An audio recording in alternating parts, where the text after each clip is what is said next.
Bonjour à tous et bienvenue sur boursicoté.com pour cette nouvelle analyse technique des principaux indices mondiaux avec une tentative de rupture ici de la zone de résistance des 13 300 points sur le DAX.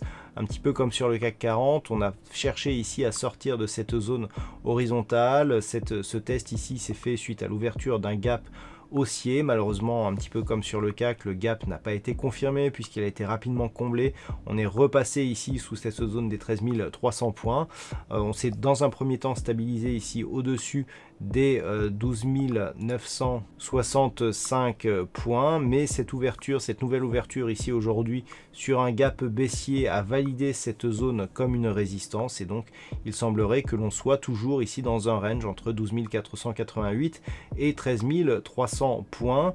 Donc un indice allemand qui ne parvient pas à inscrire de nouveaux plus hauts significatifs et qui reste ici neutre dans un fond de tendance moyen terme qui reste toutefois orienté à la hausse. Il faudrait repasser ici au-delà des 13 300 points d'une manière plus pérenne pour relancer cette dynamique haussière.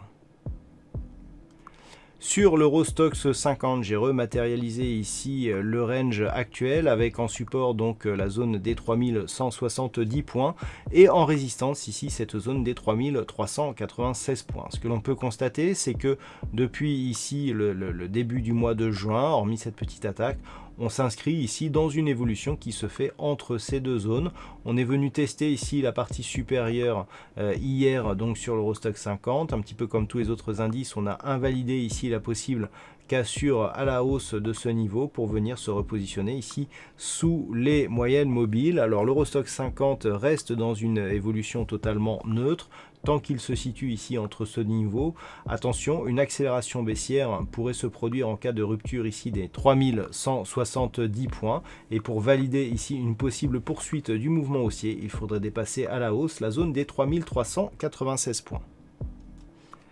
Les indices américains ont connu une phase de consolidation en cette fin de semaine, puisqu'hier nous avons eu de forts dégagements sur les valeurs techno qui composent le S&P 500. Nous verrons que sur le Nasdaq, on a eu aussi énormément de dégagements. Donc clairement ici on était sur des points hauts historiques, on a brutalement consolidé pour annuler ici toute une semaine de hausse. On est venu chercher dans un premier temps la moyenne mobile 20 exponentielle, puis on est venu tester ici cette zone de support des 3390 points. Donc pour l'instant, ça reste haussier d'un point de vue court terme puisque malgré cette phase de consolidation, il n'y a pas eu de cassure de points bas significatifs. Donc tant que les cours restent ici au-delà des 3390 points, ça reste haussier et sur une dynamique relativement forte.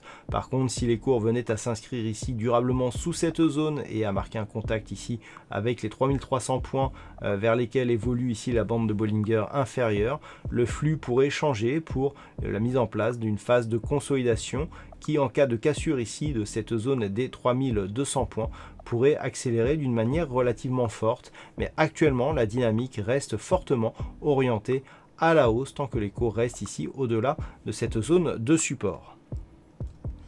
Le Nasdaq, quant à lui, a connu une semaine avec des nouveaux plus hauts historiques. On est venu ici marquer des contacts avec la zone des 12 400 points. Et puis, un petit peu comme le S&P 500, avec même un peu plus de volatilité, on est venu ici marquer donc ce signal de consolidation. Donc encore une fois, contact ici sur la moyenne mobile 20 exponentielle. Puis, tentative de rupture ici de ce support des 11 575 points. Donc le support est en train d'être repris actuellement puisque l'on connaît un rebond technique sur le Nasdaq en cette fin de semaine. Donc pour l'instant, là aussi, la tendance reste plutôt haussière, aucun point bas significatif n'ayant été cassé.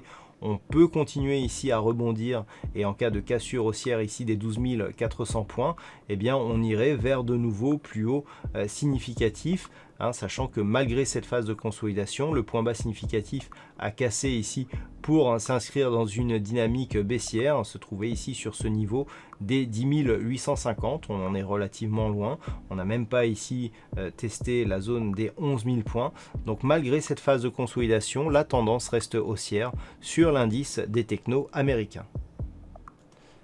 Et puis enfin on termine avec le Nikkei qui commence à marquer pas mal de gaps au-dessus ici de cette zone des 23 000 points. Alors le Nikkei malgré tout s'inscrit dans une évolution qui se fait entre la moyenne mobile 20 exponentielle ici en rouge et la bande de Bollinger supérieure ici, ainsi que la zone ici de résistance des 23 600 points.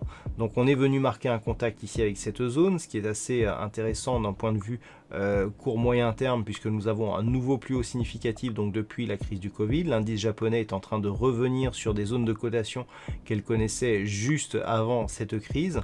Donc c'est une belle dynamique pour cet indice japonais. Malgré tout, la petite phase de consolidation, encore une fois, permet au Nikkei de rester au-dessus de cette moyenne mobile 20 exponentielle, au-dessus ici de cette zone de support horizontal.